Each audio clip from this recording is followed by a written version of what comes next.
Hello and welcome to the latest episode of the Online Warriors podcast. Back at you once again, your boy Illeagle 86, here with my good friends Techtic and Nerdbomber. This episode is releasing on May 14th, which I'm sure is some kind of national holiday, but I don't know off the top of my head what it is. It's just a Wednesday. You guys got any big plans for Wednesday the 14th? Listening to this episode, maybe. Right. 12:01 on Wednesday the 14th. We're all going to be tuning in for another episode of the Online Warriors podcast. We got some movie trailers today. We have some Netflix news today. We have an announcement at the top of the episode that I think people are going to be super psyched about, super excited, super joyous, super happy to hear me say that I'm going to be taking a bit of a hiatus from the show. Pregnant. And I'm pregnant. I'm getting this out of the way now. Joking aside, I am not pregnant. I am taking a hiatus from the show for an currently undetermined amount of time, but I don't expect it to be a super long time. I have to shout out my two fantastic co-hosts here for being incredibly gracious and incredibly understanding as I approached them. Wanted to take some time to pursue some other creative ventures. In Guatemala. I picked Guatemala after doing a lot of research. It seems the climate is nice this time of year. No mosquitoes. I'm just saying things that I imagine are the opposite of how it currently is in Guatemala. No shade to Guatemala, but it's probably like 1,000 degrees there right now, right? Yeah, I would. I mean, isn't it like basically on the equator? Rainforest, I think. I'm not really sure. You picked a country I'm not like super familiar with. I'm not going to lie to you. Yeah, you picked. You went with a deep cut. I am not going to Guatemala. I'm going to be pursuing some other creative ventures, but these two are going to keep on rocking in my absence. I mean, really, the show is bound to improve. Think about it. You've been listening for a while. You know what we get up to here. You know that I'm blabbing all the time. Big old mouth. I'm a crotchety old man who has, I think a lot of people think wrong opinions. I don't like the MCU. I don't like Star Wars anymore. I don't like what they're doing. I think there's going to be a lot more positive energy floating around here. I'm going to put on. I look forward to hearing. I'm going to put on my illegal hat every now and then and be like, these clouds, you know. Yeah, I actually think and it's not just because I'm about to take a leave of absence. I'm going to try and be aggressively positive today. That is my goal for myself today. And at the end, you guys can give me a report card and see how well I did. Additional announcement for the first time ever. Well, maybe not ever, but for the first time in at least a long time, my wife is out of town today, so my dog is sitting right next to me. So he's a guest host? And he's actually being very good. Usually he's bad at when he's unattended like this, but he looks just clinically depressed because my wife is out of town, so I think that's kind of what it is. He just has no energy to even be any sort of way. So he may chime in here or there, but I think it's unlikely. He kind of just looks like a slug crossed with a cow, crossed with a dog, so probably going to be no real concern there. So like I said, 2 movie trailers, but I want to talk about Netflix first because I know for a fact, and this is take a trip down memory lane with me here because this had to be 2018 according to this article. You guys remember Bandersnatch? Yeah, it was a big deal when it came out. It was a very big deal. I know we talked about it on the show.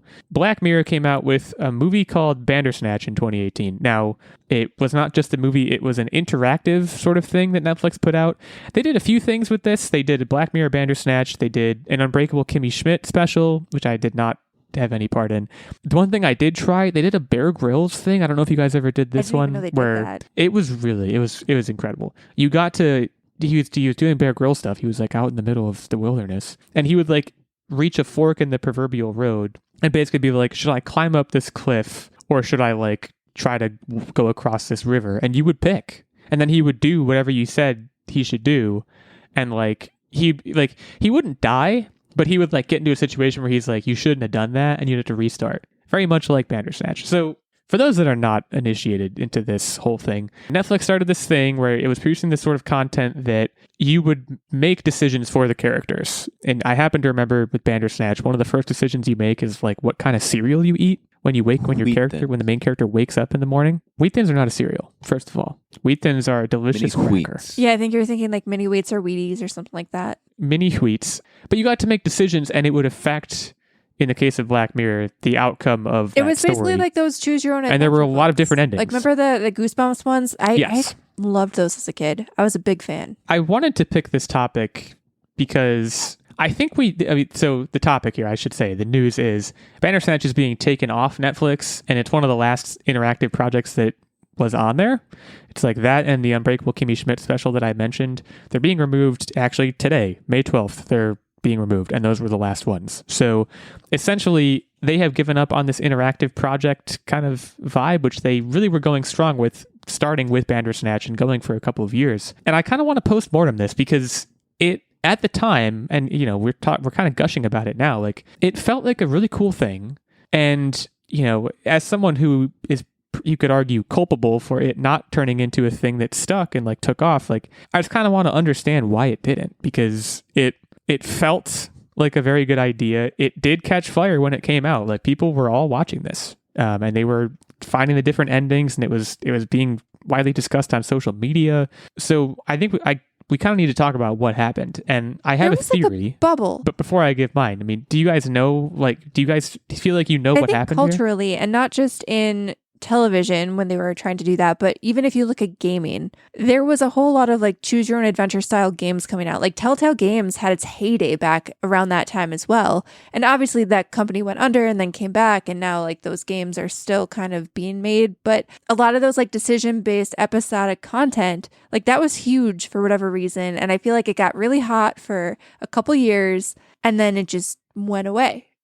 And I think maybe it was just like one of those, oh, wow, look at this new technology we can do. But really, there's not a ton of replayability, just given the length, especially when you're talking about like a movie. If you want someone to sit there for an hour and a half to 2 hours multiple times, you have to make it super compelling and super different every time that you like, quote unquote, watch or play it. I just don't think that it had the staying power. And I think especially too, like as you get years removed, it's probably just eating up bandwidth and server space that they can just do. Like I think Netflix right now, they have like a Too Hot to Handle mobile game where it's kind of like Jackbox, where you use your phone as the controller and you do some kind of like dumb reality stuff. I think they're just focusing on what's hot and what they can slap ads on and make money with, and then they'll move on to the next thing. Like I think things that have staying power just aren't it's a gimmick. Feasible. Yeah. It did its thing. It was cool. It was fun. And then the gimmick ended. On to the next thing. Movies are timeless. TV shows are timeless. This kind of stuff, it has its, like Nerdbomber so eloquently said, it had its phase.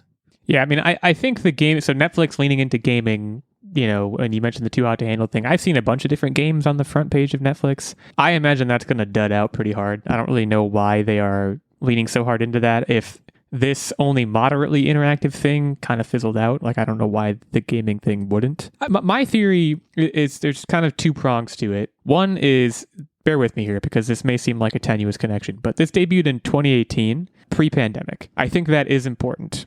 I think that when the pandemic hit, the way that we collectively consumed content on platforms like Netflix, I think it did change. And I think you see that with shows like Love is Blind and shows, a lot of the reality shows that they rolled out during or immediately after the pandemic were reflective of that. I think, long story short, when I turn on Netflix, more often than not, what I am looking to do is not focus super hard. and like, I think that collectively we have transitioned, in particular with our use of Netflix, into a mode that is much more associated with that than associated with something like Bandersnatch, where you're actively making decisions, or even something like, some of their more involved shows that aren't on anymore that were considered high drama or, I guess, higher quality things. And this is not me slamming on Netflix. Like, I'm not saying this in a bad way necessarily. I just think that they have carved out a space in the streaming ecosystem as kind of the turn off your brain platform. Like whereas Max is a turn on your brain platform and watch like The White Lotus and The Last of Us, like I just don't think Netflix is that. And as a result, I think this flies directly in the face of what their brand is now. Well, I think too, what changed during the pandemic was, if you go back to like 2018, Netflix and Hulu were still the two major players. And since then, the number of streaming services that people have just grown. Like there's a streaming service for every network. And I think the reason why that changes Netflix's game a little bit is because if you remember, like when we were all stuck at home and was it Tiger King? I don't even remember what that thing was called. It But, was Tiger King. when yeah. that came out, like everybody only really had 2 streaming services. So that was like the big thing and everybody watched it. Now I feel like people's watch time is so diversified. People are watching, like you said, like you called out Max being a spot to go now. Like everybody, like nobody's watching the same thing at the same time. I would say like The Last of Us and Severance are really 2 anomalies in today's viewing culture in terms of how they feel like we're kind of back in the water cooler days where there's such a big phenomenon that people are going and watching it the moment it releases and then talking about it the next day. But most things drop. People watch it in a bubble. They don't talk about it with other people. Like those days are kind of behind us. And that's why it's like the turn your brain off on Netflix. Yeah. And Max, Max has the White Lotus too. I'm glad you brought up Severance because that definitely qualifies. And I think Apple TV is another streaming service, albeit with less of a market, but like it does cater more to that brand of content. And like you even see like Netflix is still coming out with Black Mirror seasons. I don't know how they're doing, but I can't imagine they're doing all that well. What's like, crazy the is most recent season went right by me, and like I have to imagine it went by most people because like at the time Black Mirror was a huge property for Netflix, and like I watched Black Mirror, like it was very cool, and I think that kind of plays into my point. It's like now it feels like it doesn't belong on that platform anymore. Well, I know there are people who still watch it, but they don't talk about it. Like I think it came up. I was talking to someone a couple weeks ago, and they were like, "Oh yeah, but like though, like you said, the zeitgeist isn't there. Like nobody is talking about it." Yeah, and Netflix and Hulu being the only 2 major players in 2018, I do think is another important point, a good point that you brought up, because I think that at the time Netflix was operating in a less crowded market and they were looking for ways to separate themselves from its competitors. And I should say not competitors, competitor, singular. Like this was unique in that way. And like you could certainly argue that now with an even more crowded field of competitors, they should be looking for ways to separate themselves. I guess they're going with the gaming route. I don't know if that will work. Again, I think they have carved out like a cheeky reality, turn your brain off kind of vibe, but maybe it's not the vibe they want. Bandersnatch was great. I thought it was really inventive what it did. It wouldn't surprise me to see this format come back once in a while. I think the other thing here that we haven't talked about is that when this hit, it was so unique and so new. Like I happened to watch that Bear Grylls one, but like this Unbreakable Kimmy Schmidt one, I'd never watched Unbreakable Kimmy Schmidt, but like I didn't even know that there was an interactive special. Like it was almost like Bandersnatch came out and it was the first one and we were all like, wow, this is such a cool, unique thing. And then we all engaged with that single instance of it and said, okay, now we're done with that. We're going to move back to conventional content. The reason that was so successful as well, though, was because Black Mirror is a series of standalone episodes. Right. Like, I could have never watched Black Mirror, and I could have still watched that and interacted with that and had a good time. The Unbreakable Kimmy Schmidt, unless you watch that show, you're like, well, I have no reason to You're going to do miss this. things. Yeah. Yeah, for sure. And, I think that in particular, it would be cool if... Because I think Bandersnatch it wasn't an episode of the show. It was termed a film, so it was like a movie, and that's kind of where I could see this happening again at some point. Is if a movie came out that was maybe not associated with any existing IP or franchise like Black Mirror, but it was just a standalone. Here's this movie where you're going to be able to make choices for the characters. Like I'd say, give it a few years and wait for Bandersnatch to just like fade out of everyone's collective consciousness, and it may come back again in that way. But until then, Netflix is shelving this and shelving all of their interactive programming. So if you were a fan of this, sorry to be the bearer of bad news, but you probably already knew that this was on the way out. We do want to know what you think over on Blue Sky. We have at onlinewarriors.bsky.social. That's our main show account. I'm at owillegal86.bsky.social, at ownerdbomber.bsky.social, and at techtic.bsky.social. Hit us up over there. Let us know what you thought of Bandersnatch, what you think of this whole interactive content thing, and how you feel about it going the way of the dodo. Let's stick with Netflix here, and let's transition to a discussion of The Old Guard 2.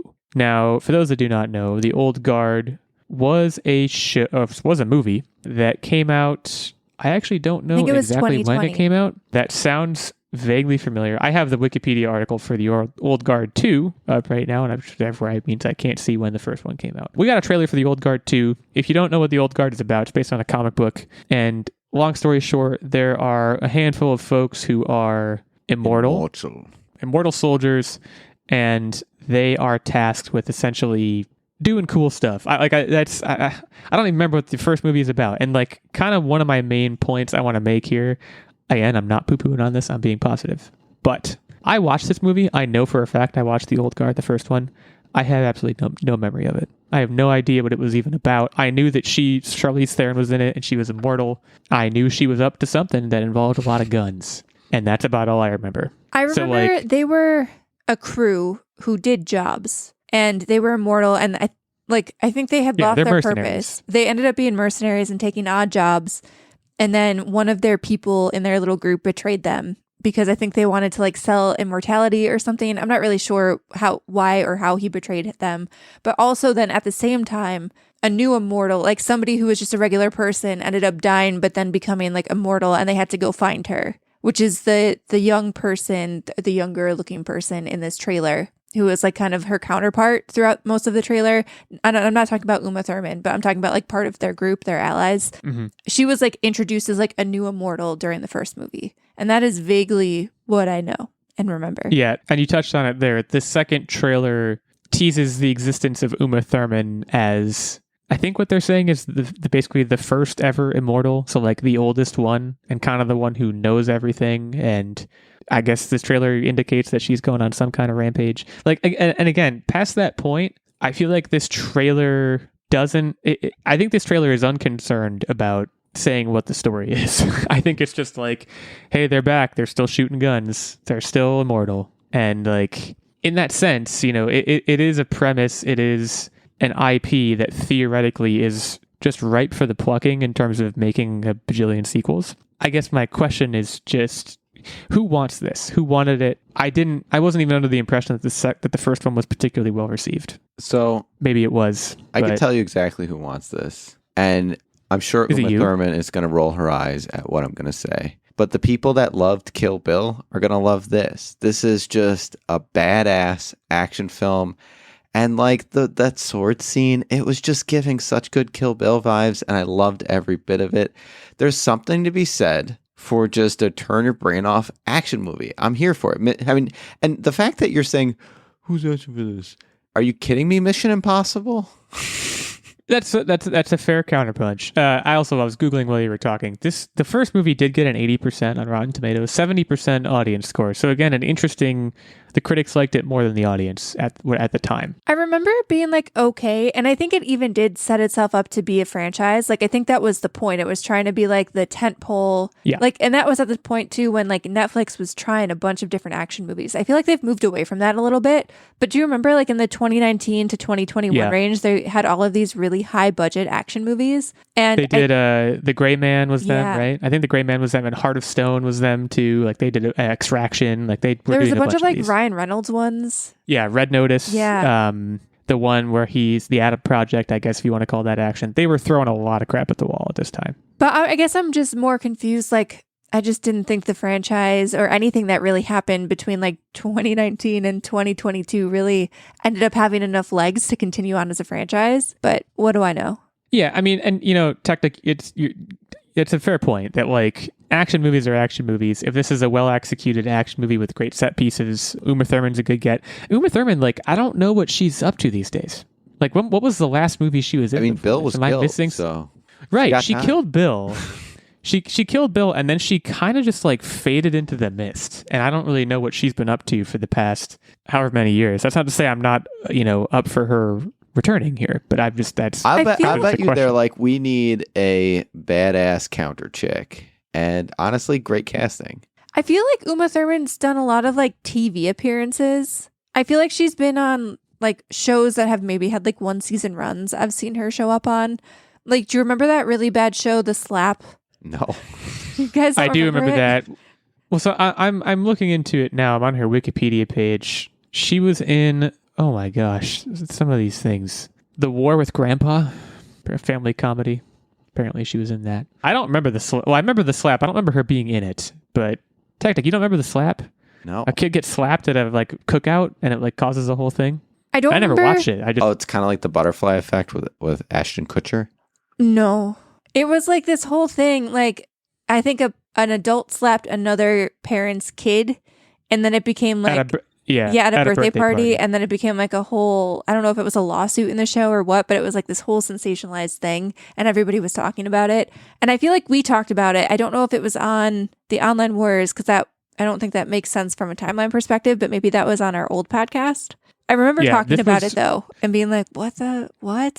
This was 2015, so it would have been early days podcast wise. But it apparently was also based on an Australian series of the same name. And it was based on a 2008 novel, so it had juice. But yeah, she was in that. She's been up to a real mishmash of things in the past 15 years. That's all I can say looking through her Wikipedia. That's all I can say with any confidence. But as far as the old guard is concerned, like, again, I hate to keep referring to Netflix as the turn your brain off thing, and I guess this could be a turn your brain off thing, but I don't know if this is what I mean by turn your brain off. Like, I feel like we've established, like you said, Nerdbomber, that Netflix and action movies, not really a thing. Like, they've tried very, very hard, and it hasn't worked out. So I guess I'm just kind of surprised that they're sticking their neck out again in this genre so hard. This comes out July 2nd. This very well could be, considering that I saw the first one and I can presumably remember what it was about. This could very well be something that I put on some night because, like, it's just, it's on Netflix. It's there. Odds are that I watch it at some point. It's hard for me to say I'm excited about it. Yeah, that's kind of where I'm at. I feel like it'll be something that on a summer night, we're trying to find something to stick up on the projector, and I'm going to be like, oh, hey, this exists. Let's do that. But I don't think I'll ever like seek it out. Like when it launches, I'm not going to be like, oh yeah, I got to watch the old guard too. I love the premise. Like if anything, what talking about it makes me want to do is read the graphic novels, because I imagine the lore that they can dive into in that format is probably pretty significant. And there's been, God, how many issues? 16 issues of this comic. I bet it's pretty legit. I'm trying to remember if the original movie kind of dealt, it probably did, but like with immortal characters, you often get the like moral quandary of like, do they even want to be immortal? Like, and it's kind of the point of living if you can't feel alive? Well, I think I do think one of them was like, I kind of just want to like die now. Like, I just kind of want to be done. And I don't remember if that happened or not, but I can imagine, being around for thousands of years, being like, all right, I kind of want to be done, especially if I'm like doing mercenary stuff all the time. It seems it's exhausting. It's a lot of stuff to be responsible for. Anyways, Old Guard 2, July 2nd. Be on the lookout for that on your local Netflix screen. That brings us to the halfway point of the show. We're going to take a short break now before coming back to talk about Honey Don't, which, yeah, we'll get into a whole conversation there. Before we take our break, though, and before we talk about Honey Don't, we have to talk about our honey-dos. I guess I don't really know what that means. Our honeys. Our Patreon producers is who I'm referring to. We want to thank, as always, our Patreon producers, our knights, Mr. Stephen Keller, Mr. Lloyd Weldy, for supporting the show at the highest of our 3 levels of Patreon support. They get this producer shout out every single episode. They get, of course, access to the monthly secret segment and the monthly vlog, as well as the occasional guest spot on the show, which they both have had fairly recently. So you want to be a producer, you want to be a knight, you want to support us at that highest level, but there is also a squire level of support, which gets you access to the monthly secret segment and the monthly vlog, and a page level of support, which gets you access to the monthly secret segment. If you are curious, if you are looking to get back to the show, if you like what you're listening to, or if you want to give money to a show that you don't like, we're not going to stop you. You can head over to patreon.com/onlinewarriorspodcast. Get the details there. Say hi to us. Say hi to Steven and Lloyd and all of our supporters, and consider helping us keep the mics on. So again, that's patreon.com/onlinewarriorspodcast. We'll take a short break now before coming back to talk about Honey Don't.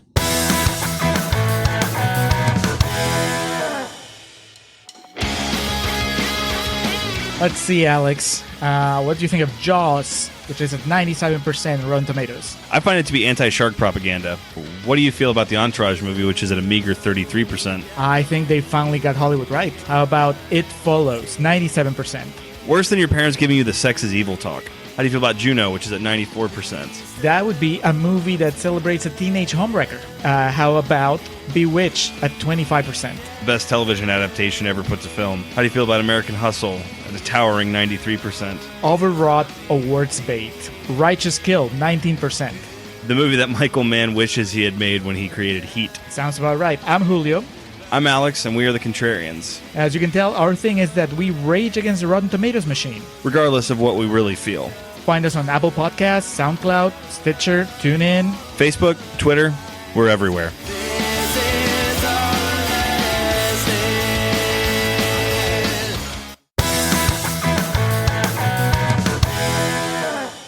All right, we are back to talk about Honey Don't. This is a movie we got a trailer for this past week, directed by Ethan Coen. Notably, no Joel Coen involvement. It's just one of the Coens. And this is a movie starring Margaret Qualley as, it looks like, a private investigator who is investigating a number of deaths that are tied to a mysterious church of which Chris Evans appears to be a pastor or the priest or something like that. And, the other thing that shows up in the trailer is Aubrey Plaza is just kind of like in it and is just kind of like looking sultry a lot. The cast is kind of amazing. Yeah, this is a great cast. Aubrey Plaza, listed on Google, her role is Mysterious Woman, which is kind of, I don't even know if that's her role or Nailed just like it. it's a description of what of just who Aubrey Plaza is.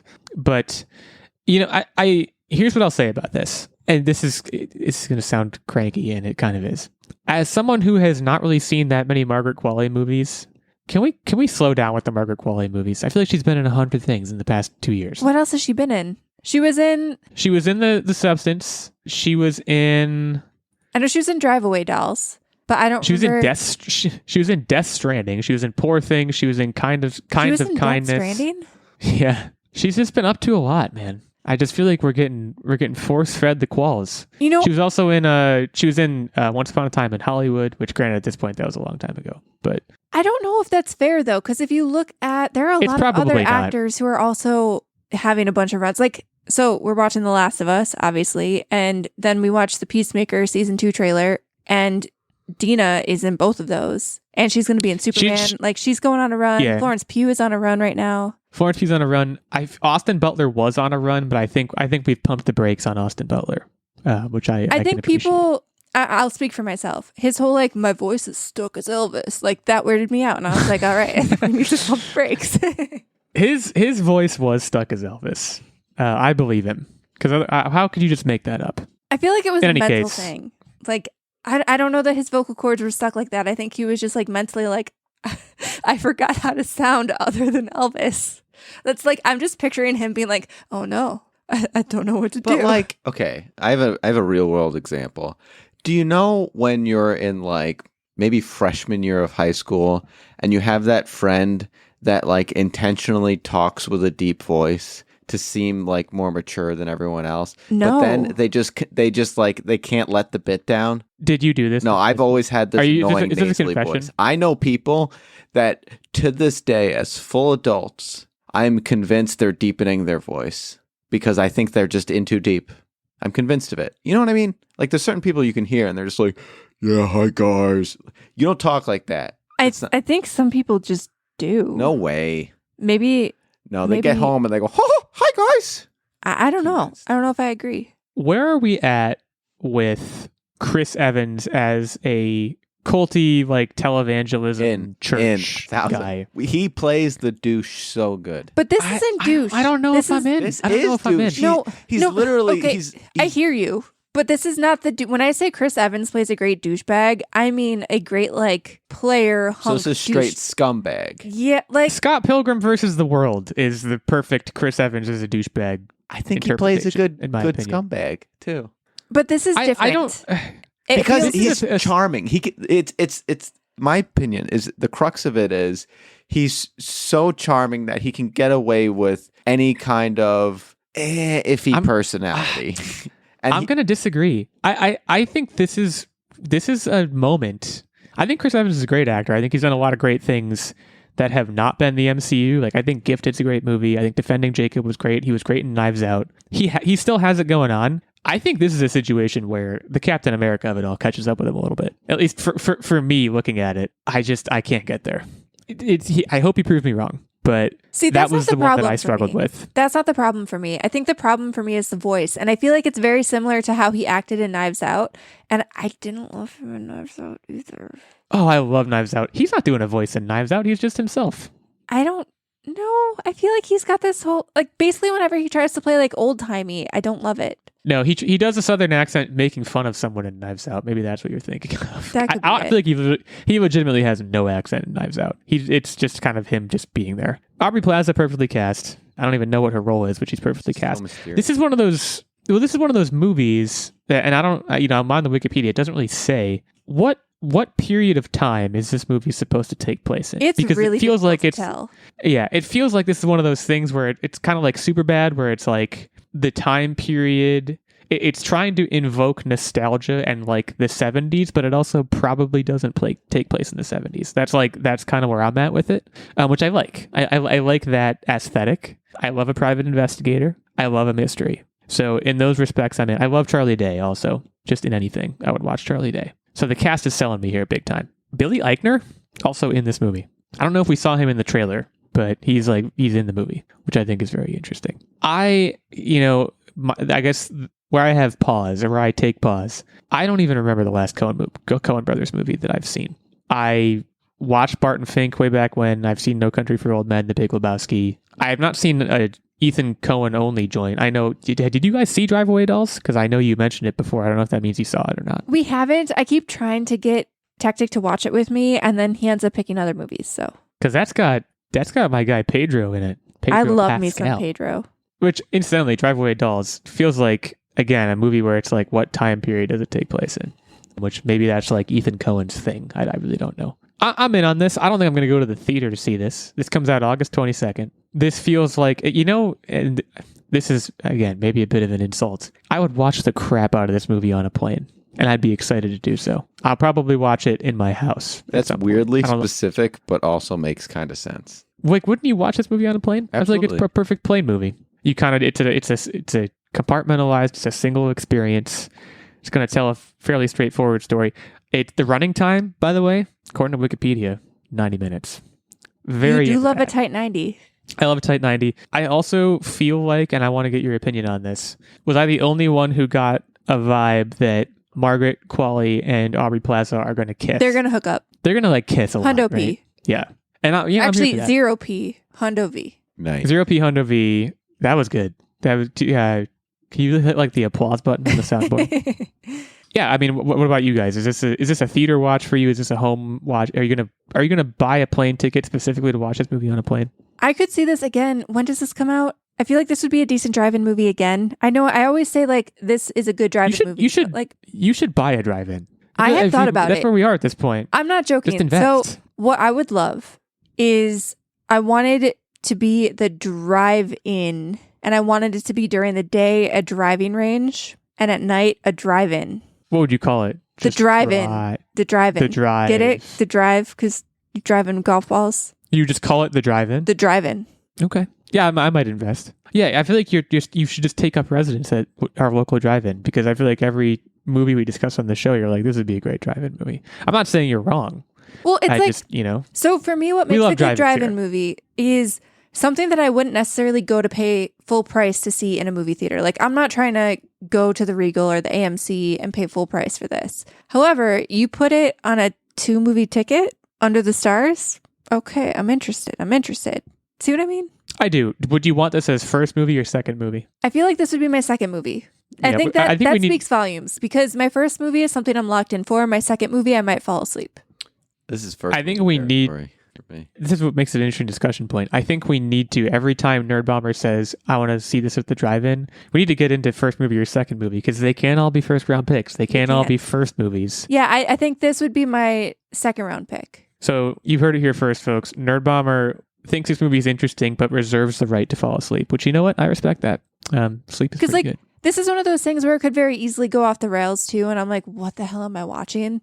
And if I've already seen a good movie, then I don't mind. This is a movie that, I agree that, like, if this had a third act, like, they're all dead and in purgatory twist, it would track exactly with the vibe of the movie. Anything could happen. I do think is the correct assumption about this movie going in. So August 22nd, 2025, this is coming out. So be on the lookout for that. Techtic, I would ask for your opinion, but I think you're going to wind up at the drive-in. Is that a fair... You'll be there. You guys are attached to each other in various ways. We can move on to What Are You Up To Wednesday now. This is the part of the show where we talk about what we've been up to. I am going to go first because I have not one, but two things that I think Nerdbomber is going to be particularly excited about. I know about the one, but I'm very excited for the second. I have three things total. I'll start with the one you don't care. You're not going to care about. The one you're not going to care about is I started watching a show called Taskmaster. Are you guys familiar with this show? I think you would actually really like it. It sounds vaguely familiar. I don't remember what it's about. So Taskmaster is a show that it's a British game show, and it's all on YouTube. Is it like you Minute can watch to it all Win on It? YouTube. Kind of. It's like Minute to Win It, but a little bit sillier. It's like, yeah, Can it basically get there's sillier five. than Minute to Win It? Oh, you have no idea. Contestants, there's 5 contestants. They are typically comedians, and they're typically British comedians. Actually, kind of one of the reasons I tuned in. They're in season 19 right now, and Jason Mantzoukas is one of the people on this season. If you don't know who Jason Mantzoukas is, he's the guy from Brooklyn Nine-Nine and probably a bunch of other stuff. I don't actually know what else. He's the TikTok man, or the clock guy in John Wick. TikTok, Mr. Wick, that guy. Oh, okay. Anyways, these contestants, they need to they're given a certain amount of time to complete a ridiculous task, and I'll give you some examples. I've only watched, I think, 4 episodes to this point, but some of the things I've seen, they get plopped in the middle of a shopping mall, and they need to, in as little time as possible, high five a 55-year-old. Exactly 55? So, like, yes. So, like, that's not Minute to Win It. That's just interesting and strange. They get put into a room with a watermelon, and they have 1 minute to eat as much watermelon as they can. Another one is, shoot, there's so many good ones. Oh, they have to empty a bathtub without pulling out the plug, and they can't tip the bathtub over. And typically for these tasks, they're given certain implements. It's like a very like engineering brain kind of show a lot of the time, but it's also like comedy because these are all like very funny and interesting people doing these things. I would encourage you to try it. Try watching it if you're at all curious, if only because it's on YouTube. You can go watch it right now. So you're a big party host guy. I'm going to put Yes. the ball in your court.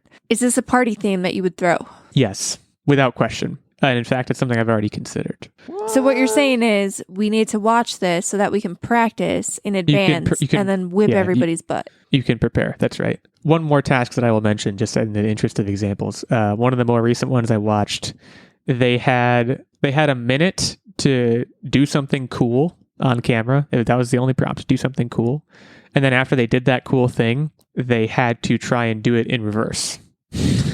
And they were going to play the forward clip and the backward clip played backwards and see how close they were to each other. And whoever did it the best got the most points.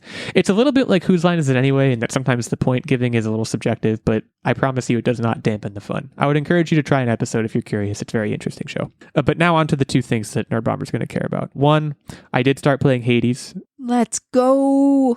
And I'm so excited. I've done 5 runs to this point. I mean, look, it's really good. Like, if you haven't listened to this show much, if this is your first episode listening, first of all, welcome. It's good to have you. Second of all, I do this sort of thing all the time.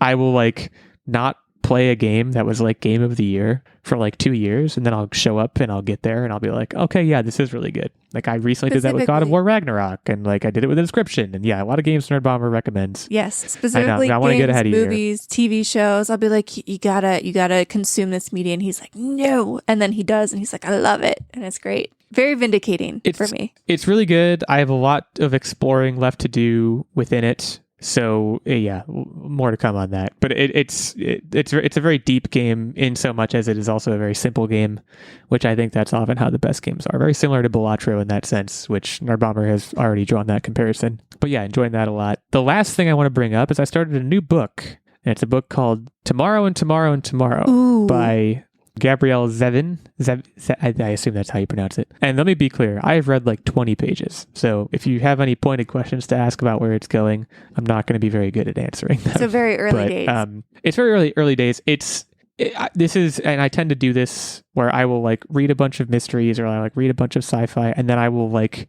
do a very abrupt heel turn to a totally different genre. This is a genre that I do not. It's sort of like a palate cleanser. This is a genre that I do not really read much at all. I don't even know what you would call the genre, to be honest with you. I mean, it's honestly just like contemporary fiction. It's just general fiction, but I don't read much of that. So like, it's a heel turn for me that I am enjoying so far. But again, I'm like 20 pages in. So again, more to come on that. So that's the state of my update. That's the state of my life. I'm going to turn things over to Techtic to keep us rolling. All right. So the main thing I want to talk about is we brushed back up on Cult of the Lamb, and I still got to say, if we said it last time, I'll say it again. If you're going to play this game, just play it on easy mode. It's really just about the cult. It's not about the dungeon crawling. The dungeon crawling is truly secondary when you're building your cult and you're cultivating your village, your relationships and your rules and your commandments. This game just slaps. I can turn this game on 1 billion times and have a good time every time. Please play this game. I get extremely attached to the cultists, like very attached. And like they're animals. So, and not to, I guess this is sort of a spoiler, but like they do hit old age and die of natural causes. And I get extremely attached and upset when they die. I'm very mad about it. They're cuties. And I want them to stay around forever. And they do provide like little trinkets, like you can give them necklaces if you find them to make your favorite ones live longer than everyone else. But like death is inevitable, so it comes for us all. Comes for us all. And Too real. I'm gonna leave it there because we just kind of had a chill weekend. I'm gonna leave the movie option for Nerdbomber. All right, so then my plate's pretty stacked. The first thing I'll talk about is we played a game and we got a review copy of Which Way Up, Galaxy Games. And it's basically a 2D sort of Mario Party-esque type game where there's 12 different mini games that come with the game. And I think you can play up to 4 players. Techtic and I just played, 1-on-1, or I guess 2-player. And there's a bunch of different things. So the reason why it's called... Look at these cute little guys. Yeah, they're very cute little guys. They're super I love adorable. These little guys. The reason I it's love called... the magnet head one. That's my guy. I was a big fan of the Prism guy. Something about the Prism, I dug it. But the reason it's called Which Way Up is because each object in the rounds that you're playing, the mini games, has its own gravitational pull. So sometimes you're upside down, sometimes you're right side up, and when you're like jumping and navigating around objects, like the gravitational pull will pull you in.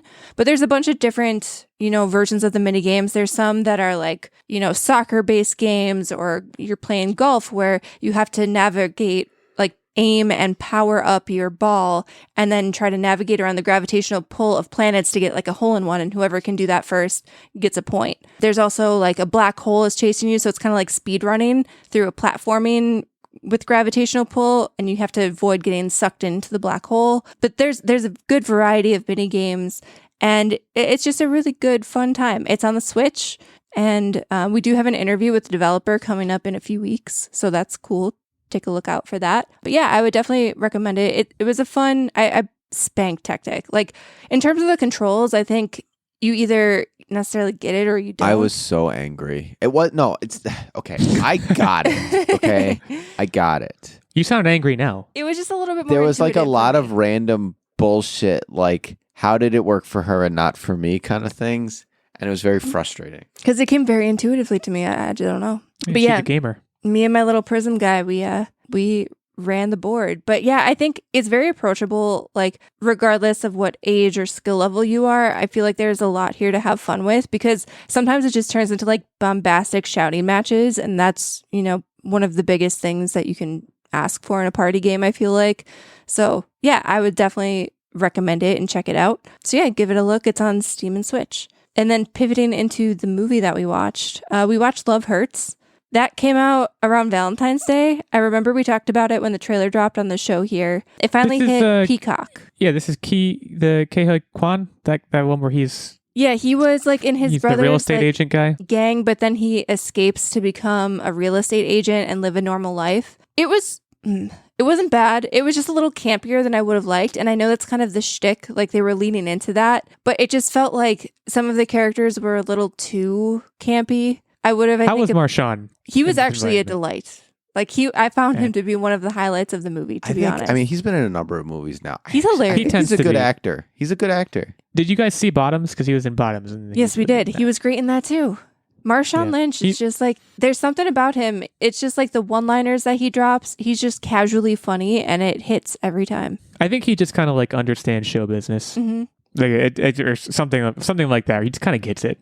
He's got the X Factor. Yeah, so I would say I don't think it was as good as I wanted it to be. It was a very tight 90, and it almost felt a little bit too short, where I felt like character relationships weren't really developed enough. And I don't know, Techtic, I don't know what you thought of the movie. Like, it was entertaining, but I don't know if I would have sought it out to watch again. And I'm really glad I didn't end up go seeing it in theaters because we thought about it and we never did. I thought it was good. As I would complain about it, it would answer my complaint as if it was listening to me. I don't want to spoil things, but like, let's say I wanted a scene to be more violent. I'd be like, oh man, this is not violent enough. It just seems like goofy. And then it would immediately respond with, oh, okay, here's some guts. And I was like, sick, thanks.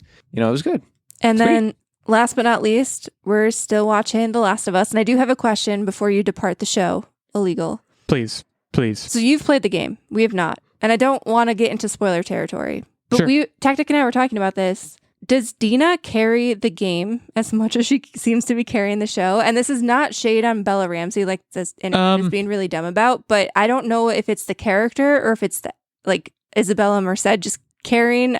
But she just feels like very competent in this world. So it's an interesting question. I actually thought Isabella Merced, I thought she has been great until this most recent episode. I thought she had turned in some really, really wooden acting. But the character, I think the short answer is yes, but I also think that that's why certain things happen in the game and in the show that happen, why they gravitate to each other. I think that there is a yin and yang there. I think that, well, yeah, I can't say a whole lot more without getting into spoilers. She is as competent in the game as she is in the show. I guess that's where I'll leave it right now. I thought you were going to ask me a different question. A lot of stuff did happen in this most recent episode. What I can tell you is that pretty much all of it happens in the game. They're tracking, man. They're tracking with it. And I just respect the crap out of it. I continue to respect the crap out of it. I feel like Looking I've forward to seen where some it's going. complaints of people where like timelines are changed. But honestly, I think based on what people have told me, That is true. I think Yeah, that is it's true. working better, at least for me as a viewer.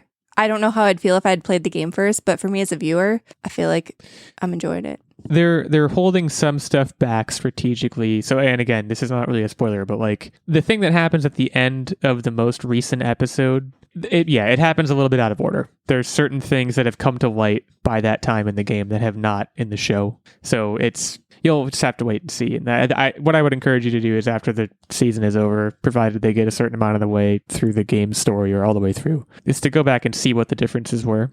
And also just, you should play the game at some point, because even though We're you're getting definitely the story planning told on to it. you now, it's a really, really good game. We're definitely now, so we were trying and hoping to get it in before the season came out, and it just didn't happen for us. So now we're kind of in the boat that we want to see the season out and then play it. Because let's be real, they're not even filming the next season yet. Like, I think they're saying they're going to do it next summer. So we got a while between seasons. Yeah, the thing that I'm most curious about, which I still don't really know yet, I don't know how many episodes are in this season. We just saw episode 7. 5. I think there's 7 in the season. There are 7 episodes in the season. Okay, so interesting. I'm not going to say what I just was about to say then, because it's interesting. Yeah, no, I'm really enjoying it.